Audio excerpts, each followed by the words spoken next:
દિયોદરના ફોરણા ગામે વસંત પંચમીના દિવસે ચેહર માતાના ધામ ખાતે ભક્તોનું ઘોડાપૂર ઉમટ્યું હતું।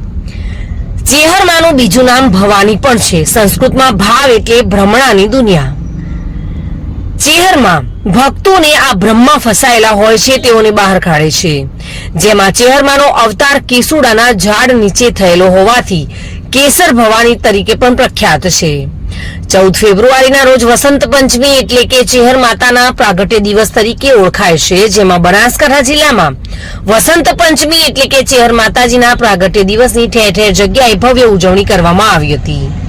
ત્યારે દિયોદર તાલુકાના ફોરણા ગામે આવેલા સેંધા જલાની ચેહર સિગોતર માતાના મંદિર ખાતે પ્રાગટ્ય દિવસની ભવ્ય ઉજવણી કરાઈ હતી, જેમાં ચેહર માતાજીના મંદિર ખાતે ભુવાજી નરસિંહભાઈ પરિવાર દ્વારા હવન યોજવામાં આવ્યો હતો અને માતાજીના મંદિરે નેજા ચડાવવામાં આવ્યા હતા। ભુવાજીએ આશીર્વાદ આપતા દરેક લોકોને વ્યસનથી દૂર રહી બાળકોને ભણતર આપવા તેમજ સમાજમાં અંધશ્રદ્ધાથી દૂર રહેવા માટે અપીલ કરી હતી, જેમાં મોટી સંખ્યામાં ભક્તોએ દર્શન કરી ધન્યતા અનુભવી હતી। તો બીજી તરફ દિયોદર તાલુકાના મોજરૂ, ચીબડા સહિત કાંકરેજના તેરવાડા ગામે પણ ચેહર માતાજીના મંદિરે ભવ્ય પ્રાગટ્ય દિવસની ઉજવણી